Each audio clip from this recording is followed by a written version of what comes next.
দক্ষিণ হালমা মানকাচৰ জিলাত কালো নদীয়ে লৈছে কাল ৰূপ। মই বৰ্তমান উপস্থিত আছোঁ দক্ষিণ হালমা মানকাচৰ জিলাৰ ভোৰাকাটা গাঁও পঞ্চায়তৰ ফৰিদপুৰ গাঁৱত।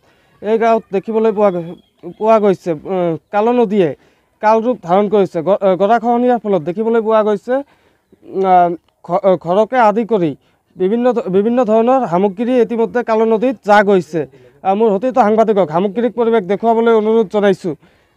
কেনেকৈ এইখন ঘৰ কেনেকৈ কালো নদীৰ বুকুত বিলীন হৈ গৈছে আৰু ইয়াত যদি স্থায়ী কোনো ধৰণৰ প্ৰটেকশ্যন নিদিয়ে তেনেহ'লে আৰু যিখিনি গাঁৱৰ ঘৰ আছে এইখিনিও হয়তো কালো নদীৰ বুকুত যাব। আৰু মোৰ সৈতে স্থানীয় ৰাইজ আছে, তেওঁলোকৰ পৰাও কিছু মন্তব্য ল'বলৈ চেষ্টা কৰিম। ধন্যবাদ জনাওঁ সাংবাদিকসকলে ইমান কষ্ট মতে থিয় হৈ দিছে। ইমান মই এটা কথা কওঁ যে ইমান আমাৰ যিকোনো দলং আছিল, বাঁহৰ দলংটা আছিল ভাঙি গেছে। এতিয়া মানে যাতায়াতৰ কোনো ব্যৱস্থা নাই। মই এটা আহ্বান চৰকাৰক যে ব্ৰিজ দিব লাগে আৰু দুফালে বৰ্ডাৰ প্ৰটেকশ্যন দিব লাগে, সেইটো মই আহ্বান জনাওঁ বাৰবাৰ। এইটো মোৰ কথা। যিহেতু আপোনালোকৰ যাতায়াতৰ ক্ষেত্ৰত যাতায়াত অব্যাহত বৰ্তমান, যিহেতু বাঁহৰ হাকু ইতিমধ্যে কালো নদীয়ে উঠুৱাই লৈ গৈছে। বিধায়ক আপোনাৰ জিলা প্ৰশাসনৰ পৰা কোনোবাই আহে আপোনালোকৰ খবৰ লৈছেনে? নাই কোনো চাব অহা নাই, কোনো মানে দেখোন লোৱা নাই। আমাৰ স্থানীয় MLA আছিল, MLA ওচৰত মানে ইমান বেছি দূৰ নহয়, 1 কিলোমিটাৰ দূৰত আছে MLAটো, আজিকালি চাব অহা নাই। কি জনাব চৰকাৰলৈ, কি জনাব?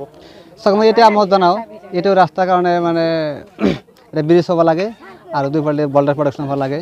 1 নম্বৰ প্ৰব্লেম হ'লে মানে স্কুলৰ ছাত্ৰ ছাত্ৰী যাব পৰা নাই, স্কুলত কিন্তু মাজে পৰীক্ষা ফেল হৈ যায়, যাব পৰা নাই।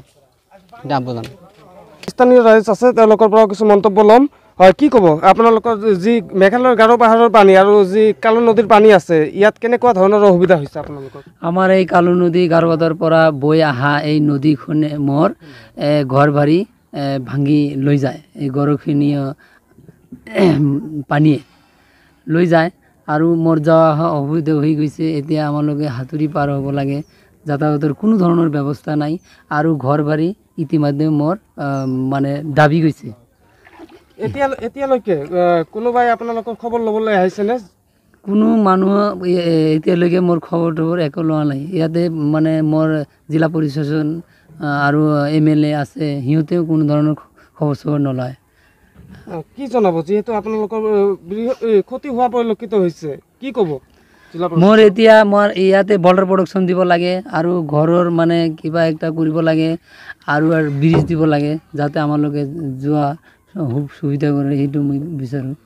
যিহেতু এই ঠাইখনত এখন বাঁহৰ হাকু আছিল, বাঁহৰ হাকুখন ইতিমধ্যে উঠুৱাই লৈছে, আপোনালোকে কেনেকৈ যাতায়াত কৰে? এতিয়া আমালোকে টুলুংগা এটা নাৱেৰে যাতায়াত কৰোঁ আৰু নাপালে এতিয়া সাঁতুৰি পাৰ হ'ব লাগে, এনেকুৱা অৱস্থা মোৰ। হয়, নিশ্চিতভাৱে ক'ব লাগিব যি বাঁহৰ হাকু আছিল, বাঁহৰ হাকু ইতিমধ্যে কালো নদীত বিলীন হৈ যোৱা পৰিলক্ষিত হৈছে আৰু টুলুংগা নাৱেৰে এই গাঁৱৰ ৰাইজে যাতায়াত কৰিব লাগে, মৰণক হৰণ দি যাতায়াত কৰিব লাগে আৰু যি গৰাখহনীয়া ইতিমধ্যে ভয়ংকৰ ৰূপ ধাৰণ কৰিছে, এতিয়ালৈকে কোনো জনপ্ৰতিনিধিৰ পৰা আৰম্ভ কৰি প্ৰশাসনৰ পৰা আৰম্ভ কৰি কোনেও এতিয়ালৈকে এই গাঁওখনত আহি পোৱা নাই।